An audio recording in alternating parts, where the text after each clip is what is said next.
little more about the author. Richard Freeman was, of course, a member of the 70s prog rock band Freeman, Hardy and Willis. You may be familiar with their album Bite My Leather Teapot. This is the second from his anthology Green Unpleasant Land, and it's called Drake's Brier. Are you sitting comfortably? Then I'll begin. They looked like an army. The police in their helmets armed with batons, crouching behind riot shields. They looked like Nazi stormtroopers. Behind them loomed the diggers and bulldozers, the beams of their headlamps falling like spotlights on the scene. They were an army, and this was a battle in a very real war, and we were ready to take the fight to them. I was crouching low in one of the lookout posts on the edge of Elfland. Well, that's what we called it. Elfland, the rambling network of tree houses and rope bridges that had been my home for the last 6 months. I glanced around, taking in some of the faces I knew from the crowds of Elflanders now amassed to fight for their homes and for the survival of Drake's Brier Woods.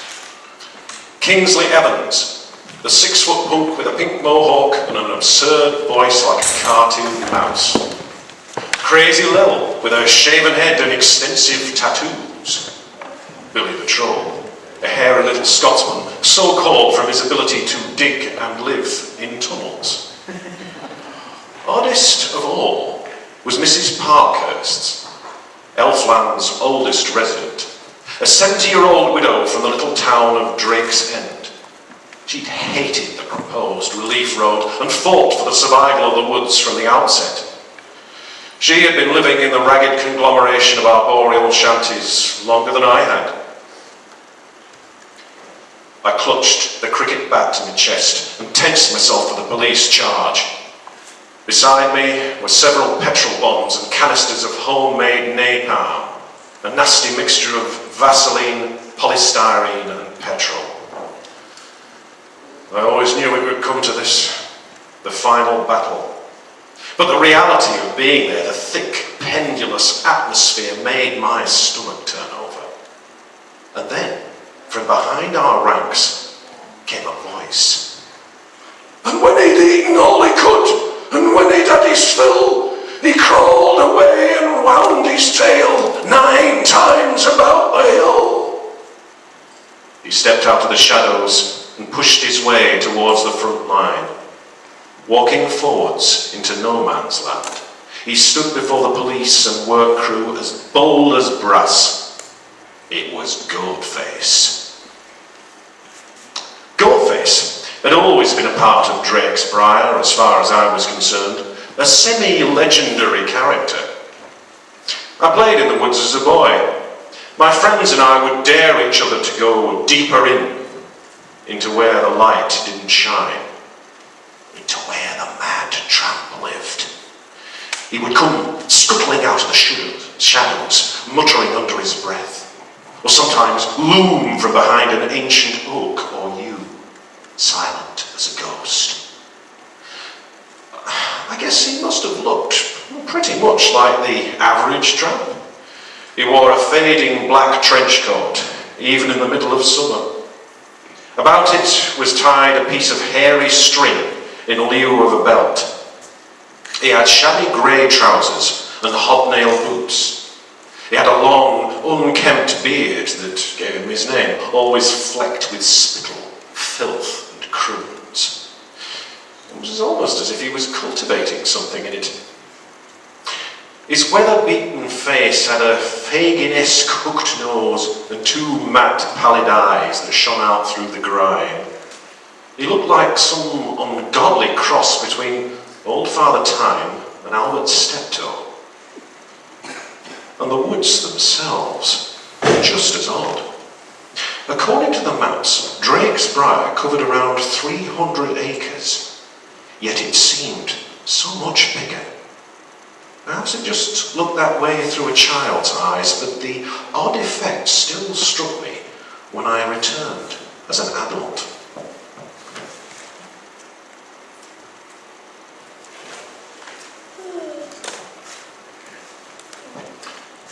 even at the edges, very little light penetrated. It was filtered through the dense canopy of herbage above. This gave the woods an odd sort of constant verdant twilight. Everything seemed tinted green. In Drake's Brier, you could think yourself in the middle of the Siberian taiga. It seemed so distant, so far from civilization. And at its centre stood Worm Hill. Worm Hill rose several hundred feet about the middle of the woods. Visible for miles around, it was a well-known local landmark. No sheep ever grazed there. It was encircled by rings forming tiers up its sides. The local legend was that they were formed by the coils of a dragon that laired in the hollow hill and came out to wrap itself around the mound. We climbed up it on a number of occasions. We were always out of puff by the time we reached the top, but it was worth it for the view. Miles of the North York moors were visible. On a clear day, you could just about make out Whitby on the coast to the east. We would run down the spiral coils in the hill, imagining the size the beast needed to make them. My dad told me Worm Hill was actually an Iron Age hill fort, and the circles were its ramparts. Apparently, in the early 1960s, a team of archaeologists from Leeds University dug there. The dig only lasted a week and then closed down abruptly. Apparently, nothing of note was found. The team's leader, Professor Amos Hartley, retired afterwards. The hill had been left undisturbed ever since. As we got older, our fear of Goat-Face lessened. Well, he never actually did anything to us. He was never aggressive or unkind. He was just there. You would see him in the woods. He might stare briefly, but, well, then he'd away into the trees like an animal. He lived deep in the centre of the woods.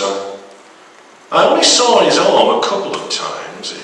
It was in a thick, tangled stand of blackthorn. I stumbled on it quite by accident. He'd woven the thorny branches together to form tunnels running to a central dome of woven thicket and corrugated iron with old bits of tarpaulin strung across it. A makeshift chimney rose from it, black and sooty. It wasn't us who gave him his name. It was an older boy, Keith Beefy Johnson. Beefy Johnson was the bully at Drake's End Middle School, though he was quite a coward on his own. Beefy usually had an entourage of henchmen, the Beefy Johnson gang. They took to hanging around the woods. They gave the old man the name of Goat-Face. They torment him, screaming, "Goat-Face! Goat-Face!" over and over, throwing stones and then running when he hobbled after, swinging the gnarled old walking stick he always carried. He wheezed horribly and dribbled phlegm down his beard. And he mumbled and hissed, but I could never make out the words. They sounded foreign. Sometimes he would play strange music on a set of carved black pipes. The eerie, disturbing sound would float down through the woods, sounding more like a piping language than music. I was amazed when my granddad said he knew him. "Abner Skinner were his real name," he said. "His family came from up Northumbria way. I knew him when I was at university down in Leeds." My granddad had done 3 years at the university, rare for a working class bloke in those days. He studied farming and agriculture, but not long after the war. He'd been a bright lad and won a scholarship. He went on to farm rapeseed just outside Wakefield. Wouldn't credit it, would you, lad? He were bloody clever once. Best in year. He wouldn't just have been a farmer, he'd have got a job down the old slope with the agriculture department or something. I couldn't believe it with the same bloke, mate. Well, what happened, Grandad, if he was so clever like? What happened to him? I asked. Went mad, son. Mad as a bag of spoons. He got a dose of religion. Oh, don't ask me which one. Some crackpot foreign rubbish, I think. Anyways, he found this old book in one of them creaky old bookshops up Ebden Bridge way. Said it told him how to grow crops really fast, and no matter how poor the soil was. Something to do with old gods and earth fertility. The more he read, the loonier he got. He'd wander up onto the moors and in the woods for days on end. Missed lectures, never wash, come back to his digs covered in dirt and blood. Yeah, some of the other students said he was sacrificing cats and chickens to something up in Drake's Brier, but well, I can't say if it were true or not. He said he had a theory that would revolutionise farming. Said there would be no hunger ever again. Now this was just after the war. People were still being rationed. That's why his tomfoolery was tolerated up at the university, up to a point. I could have made it big. I think he could have really done something special, groundbreaking. But then one night he was caught wandering through campus covered in mud and blood, screaming his ruddy head off. He was thrown off the course and kicked out of his lodgings. He just upped and left for the woods. Lived there ever since. Never been right in the head since. He's a wrong on that bloke. I often wondered what the old man lived off. I suppose he must pick berries and grow his own food.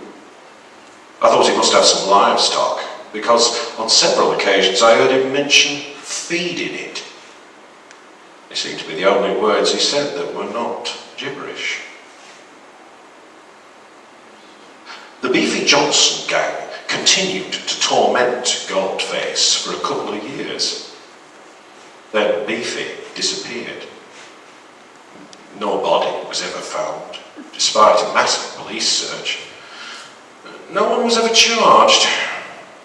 Well, I suppose they would have questioned old Abner Skinner, but I never heard anything about it. The Johnsons moved away down south. Some of the people in the village suspected that mad old bastard up in the woods had done Beefy in. They spoke darkly about him, but well, no one ever did anything. My mum wouldn't let me play in those woods after that. My mates' mums all did the same thing. Well, that was in the summer of 1977. I didn't see Goldface again for years. I grew up, left school, attended college, and finally moved away to study ecology at Cardiff University. I joined Greenpeace there and went on several protest marches and rallies. It was just after my graduation that I heard of the government plans to run a road straight through my childhood playground. There were bee orchids in Drake's Brier. There were red squirrels. Some said there were even mouse-eared bats. Stuff you really find elsewhere. The woods were like a little national park. The plan was to run a relief road through the woods and skirt around Worm Hill.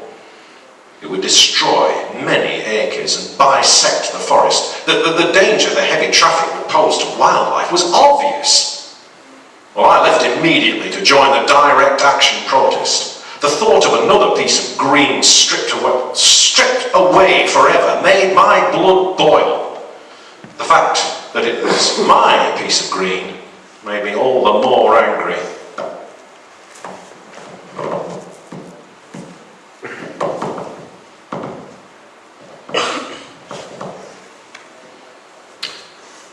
The group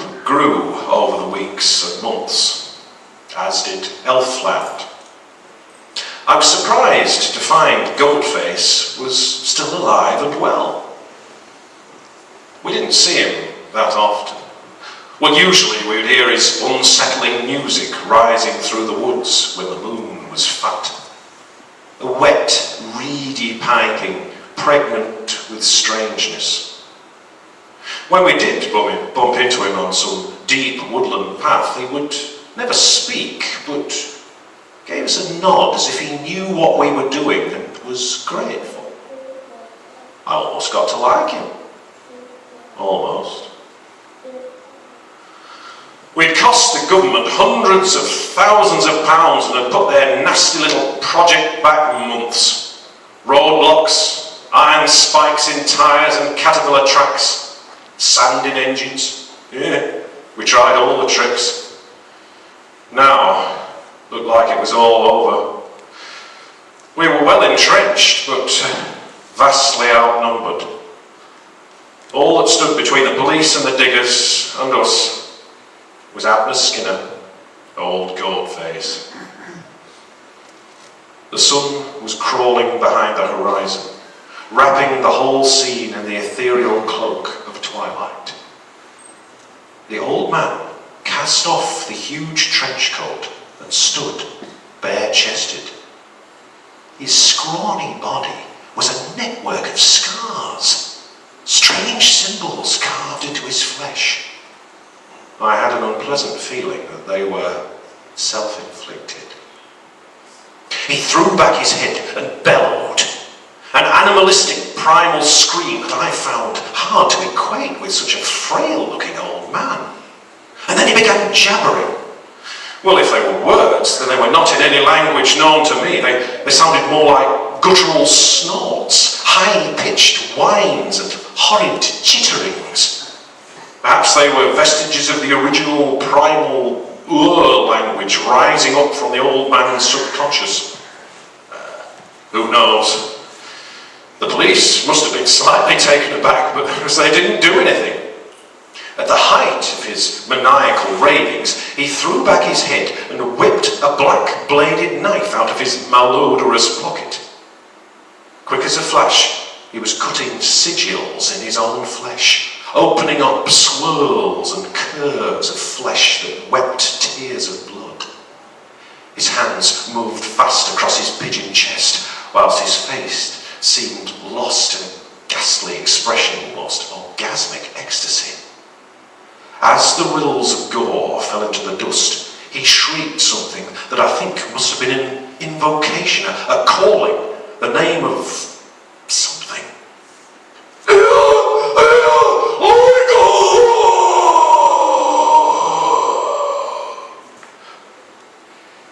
There was a dry rustling from the woods behind us. Something stirred the treetops and made the dead leaves dance in tiny waltzes.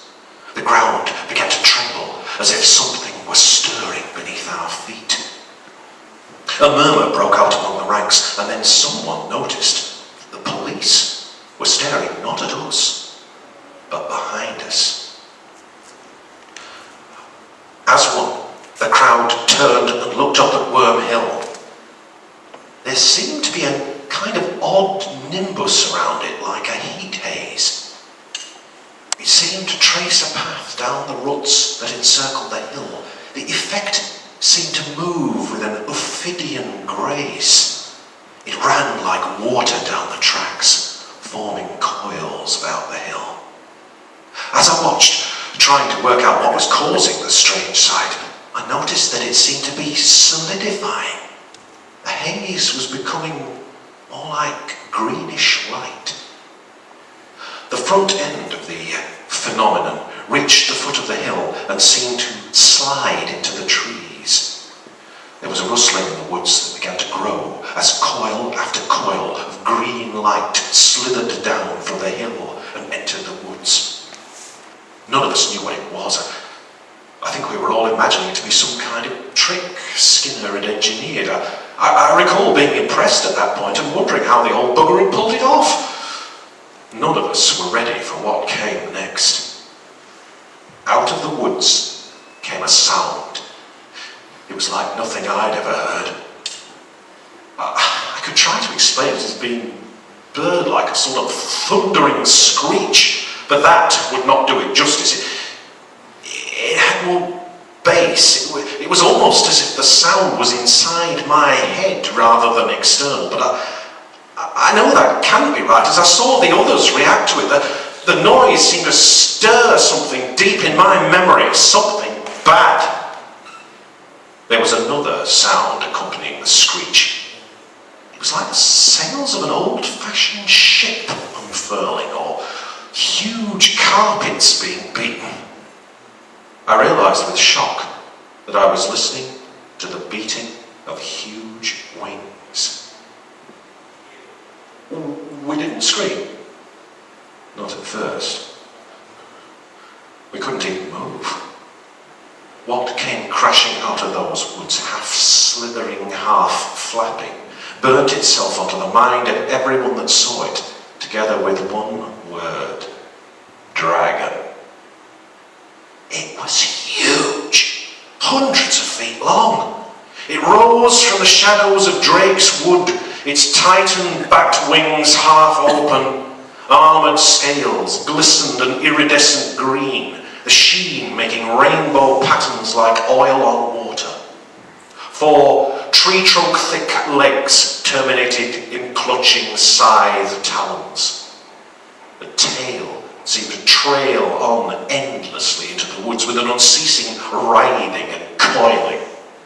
At the end of the long neck was a horned head, a reptilian nightmare. I saw row upon row of curved white teeth, strong as steel, sharp as razors. A great forked tongue flickered in and out of the scimitar-lined jaws, tasting the air. Caustic saliva dripped from the maw, hissing like water on a hot plate. But it wasn't the teeth that scared me the most, it was the eyes. Vast orbs of golden fire with black slits. They looked so old, so very, very old, as it turned to glance down at the Elflanders. It regarded them with a vile understanding. The wings opened and beat once. It was up over the crowd, landing with an uncanny agility in no man's land. The jaws opened and it spat forth a white fire. Bulldozers exploded, cartwheeling high in the air and crashing down in charred ruin. The police, caught in the blinding white-hot blast, were dead before they hit the floor. The heat boiled their innards, sending them vomiting from their own mouths as flaming liquid flesh. They danced briefly like ghastly marionettes before becoming wisps of carbon. Those who escaped the blast ran, bowels emptying. The dragon fell upon them, and the jaws flashed down and seized the victim. It hoisted him aloft and shook him like a bull terrier might shake a rat. Again and again the jaws flashed as it snapped up human prey with a lurid, wet crunching. A handful of the men had escaped, running madly into the night. The beast could easily have caught them or struck them down with a jet of flame. I think it wanted them to escape. It wanted them to tell their masters what they had seen at Drake's Brier. I was doubled up, retching, as were most of the other protesters around me. Some had fouled themselves. I saw Billy the Troll scoop up a prone Mrs. Parkhurst and run for cover.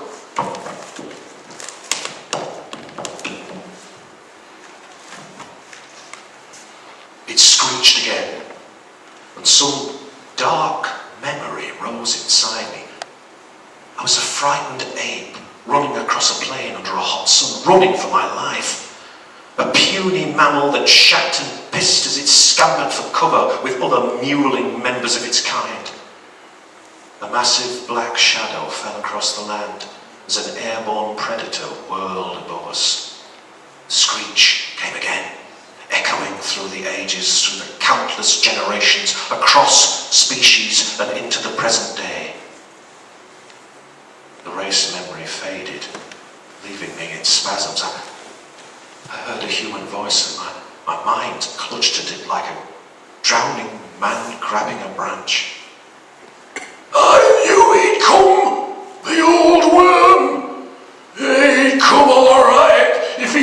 he's always getting messed with, I heard Agnes. Him's like an adder, hibernates, but as an adder sleeps months, he can sleep eons. There's loads of them all over the world, just not time for him to wake up yet. He began to laugh. Almost doubling up as much as me in sickness. The monstrous creature folded its leather wings and slithered back into the woods. As it went, it seemed to be losing form again, becoming more ethereal. I turned my head up towards the hill and saw the shimmering coils slipping ghost-like into the side of the hill itself. Goatface, his wounds now quite healed, calmly picked up his coat and followed it. I wondered about his words, about just when would be the right time for them to wake up. I never went back to Drake's Brier. The government abandoned its plans for the relief road. An inquiry into what happened stated that one of the bulldozers had exploded due to a serious electrical fault. The flames had engulfed several more machines and ignited their petrol tanks. The men were killed in the ensuing explosion. I've not seen any of my old friends from Elfland. I think that, like me, they've given up direct action. I now live in central London, as far as I can from any wood. Still, when the wind whips up the trees in the park, making the branches sway, or clouds send big shadows sweeping across the land, I shake. The ancient screech of the dragon still reaches down through time, haunt what little sleep I have.